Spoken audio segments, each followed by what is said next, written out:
കോൽത്തേനീച്ച മനുഷ്യനെ ഇണക്കി വളർത്താൻ സാധിക്കാത്ത വംശനാശ ഭീഷണി നേരിടുന്ന തേനീച്ച വിഭാഗമാണ് കോൽത്തേനീച്ച. ചെറിയ മരങ്ങളുടെ കമ്പുകളിലും കുരുമുളക് വള്ളികളിലും കൂടുകൂട്ടുന്ന ഇവ ചൂടുള്ള കാലാവസ്ഥയിലാണ് അധിവസിക്കുന്നത്. ഏഷ്യയുടെ തെക്കും തെക്കുകിഴക്കൻ ഭാഗങ്ങളിലും കാണപ്പെടുന്ന ഈ കുള്ളൻ തേനീച്ചകൾ തുറന്ന കൂടുകളാണ് നിർമ്മിക്കാറുള്ളത്. മികച്ച പരാഗികളായ ഇവയെ വലിപ്പക്കുറവ് കാരണമാണ് കുള്ളന്മാർ എന്ന് വിളിക്കുന്നത്. പൊതുവെ ചുവന്ന ബ്രൗൺ നിറത്തിൽ കാണപ്പെടുന്ന ഈ തേനീച്ചകൾ ഒറ്റ അട മാത്രമേ നിർമ്മിക്കാറുള്ളൂ. സാധാരണയായി ഒരു കൂട്ടിൽ നിന്നും 200 ഗ്രാം തേൻ മാത്രമേ ലഭിക്കാറുള്ളൂ. ചെറുതേൻ കഴിഞ്ഞാൽ ഏറ്റവും ഔഷധഗുണമുള്ള തേൻ കോൽത്തേനീച്ചയുടേതാണ്. ചെറിയ കോളനികളും കൂട് നിർമ്മാണത്തിലെ ലാളിത്യവും ഇവയെ മറ്റു തേനീച്ചകളിൽ നിന്നും വ്യത്യസ്തരാക്കുന്നു. ഇവ പഴയ കൂടിനടുത്താണ് പുതിയ കൂട് നിർമ്മിക്കുന്നതെങ്കിൽ പഴയ കൂട്ടിൽ നിന്നുമുള്ള മെഴുക് പുതിയ കൂടിൻ്റെ നിർമ്മാണത്തിനായി ഉപയോഗപ്പെടുത്താറുണ്ട്.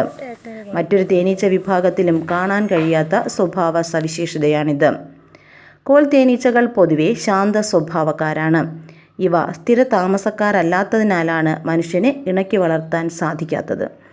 പെരുന്തേനീച്ചയെപ്പോലെ ഇവ കുത്തുമെന്ന് ഭയന്ന് ആളുകൾ ഇവയെ നശിപ്പിക്കുന്നതും കുറ്റിച്ചെടികൾ വെട്ടിമാറ്റുന്നതും ഇവയുടെ വംശനാശത്തിന് വഴിയൊരുക്കുന്നു.